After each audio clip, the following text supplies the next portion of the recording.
ये कठमुल्लापन की संस्कृति यहाँ नहीं चलने दी जाएगी।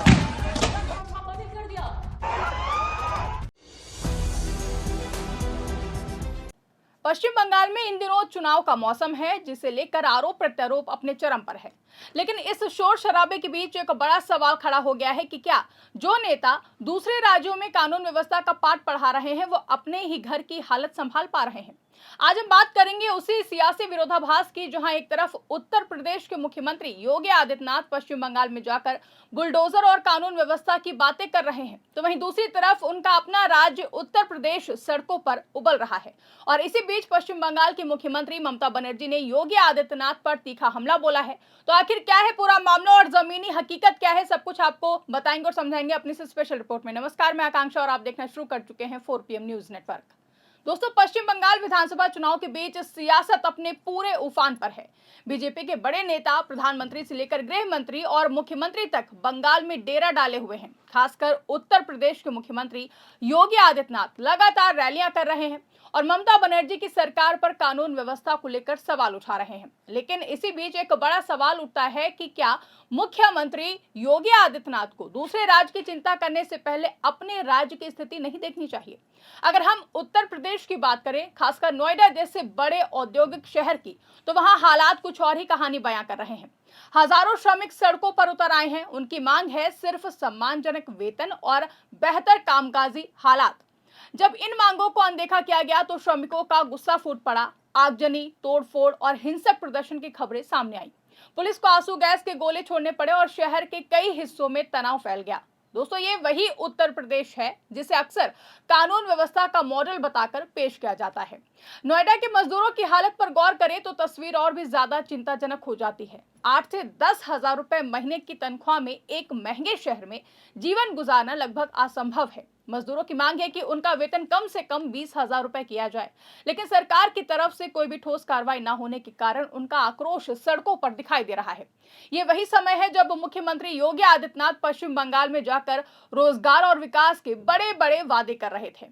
ऐसे में सवाल उठता है कि जब अपने राज्य के युवाओं और मजदूरों की समस्याएं हल नहीं हो पा रही हैं, तो फिर दूसरे राज्य को क्या संदेश दिया जा रहा है।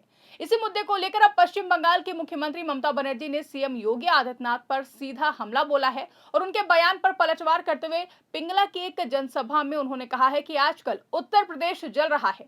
योगी बाबू यहाँ आकर भाषण देते हैं और कहते हैं कि बंगाल में बुलडोजर चलते रहेंगे। गौरतलब हो कि पश्चिम बंगाल विधानसभा के तहत पहले चरण में 23 अप्रैल को 152 सीटों पर वोट डाले जाएंगे। ममता बनर्जी ने यह भी कहा है कि बंगाल में बुलडोजर नहीं चलते हैं, बंगाली सलाम करते हैं, प्रणाम करते हैं, जय हिंद कहते हैं, वंदे मातरम कहते हैं। यहाँ से जब लड़के लड़कियां बीजेपी के राज्य में जाते हैं तो उन्हें मार दिया जाता है, उन पर अत्याचार किया जाता है। जब वो बंगाली बोलते हैं तो उन्हें घुसपैठिए कहा जाता है। उनका बदला लोकतंत्र के बक्से में होगा। इसी महीने डिलिमिटेशन बिल लाया जा रहा है, यह आपको टुकड़ों में बांट देगा। दरअसल पश्चिम बंगाल में सीएम योगी आदित्यनाथ ने अपनी रैलियों में बुलडोजर मॉडल को कानून व्यवस्था का प्रतीक बताया। उन्होंने पश्चिम बंगाल में भी इसी तरह की कार्रवाई की बात कही। इसके जवाब में ममता बनर्जी ने कहा कि बंगाल में बुलडोजर नहीं चलता है, यहाँ लोकतंत्र चलता है। ये बहस अब सिर्फ कानून व्यवस्था तक सीमित नहीं रही है, बल्कि ये दो अलग अलग राजनीतिक सोच और प्रशासनिक मॉडल की लड़ाई बन चुकी है।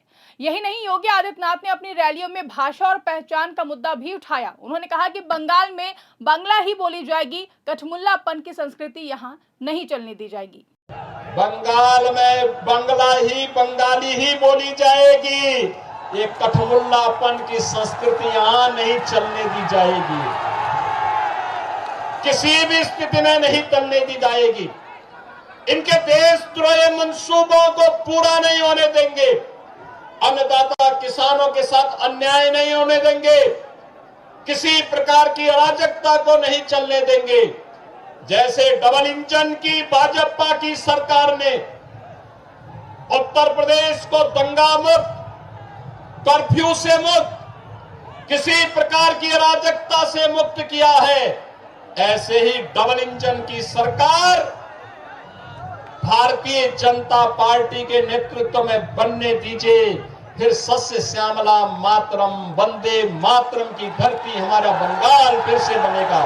आज सत्ता की आंखों में आंखें डालकर पत्रकारिता करना मुश्किल हो गया है। हमारे 4 PM नेशनल यूट्यूब और फेसबुक चैनल को, जिसे आपका प्यार और विश्वास हमेशा से मिलता रहा है, उसे बंद करके सरकार ने साबित कर दिया है कि वो आपके सवालों से कितना डरती है। मुश्किल दौर है, लेकिन हम ना रुके थे और ना ही रुकेंगे। हम सच के लिए हमेशा लड़ते रहेंगे। ऐसे में 4 PM यूपी को ज्यादा से ज्यादा ज्वाइन करें और स्वतंत्र पत्रकारिता को जिंदा रखने के लिए जितना हो सके उतना हमारा आर्थिक सहयोग करें। आपके सहयोग से ये जंग हम जीत कर रहेंगे। अब सीएम योगी के इस बयान पर भी ममता बनर्जी ने जवाब दिया है और कहा है कि बंगाल में सभी भाषाओं और संस्कृतियों का सम्मान होता है। ये मुद्दा अब चुनावी रणनीति का हिस्सा बन चुका है, जहां पहचान की राजनीति के जरिए वोटरों को प्रभावित करने की कोशिश की जा रही है। अब यहाँ अगर आप गौर करके देखें तो फिर एक बात साफ नजर आती है कि सियासत और प्रशासन के बीच संतुलन बिगड़ता हुआ दिखाई दे रहा है। एक तरफ नेता चुनाव प्रचार में व्यस्त हैं, दूसरी तरफ उनके अपने राज्यों में जनता सड़कों पर उतर रही है। ये सिर्फ उत्तर प्रदेश की बात नहीं है, बल्कि एक बड़ा सवाल है कि क्या चुनावी राजनीति के चलते प्रशासनिक जिम्मेदारियों को नजरअंदाज किया जा रहा है। आज की जनता पहले से ज्यादा जागरूक है। सोशल मीडिया के दौर में हर घटना तुरंत ही सामने आ जाती है। जब एक तरफ नेता दूसरे राज्यों की आलोचना करते हैं और दूसरी तरफ उनके अपने राज्य में समस्याएं बढ़ती हैं, तो ये विरोधाभास जनता को साफ दिखाई देता है।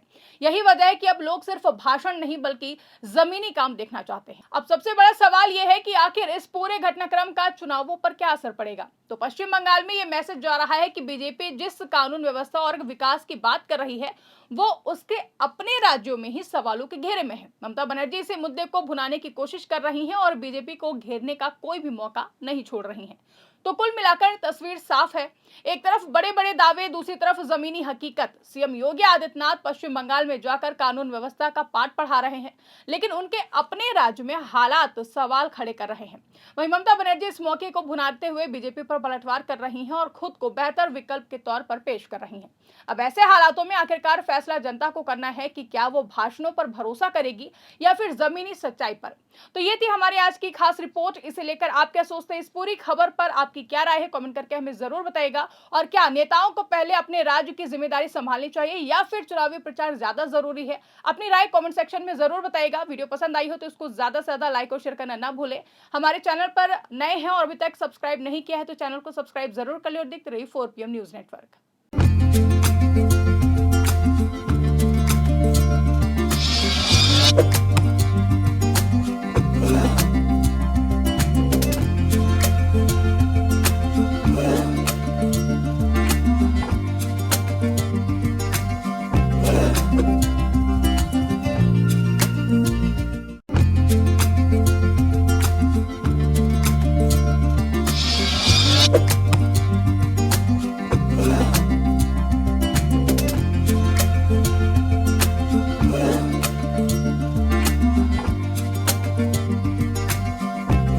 Thank you.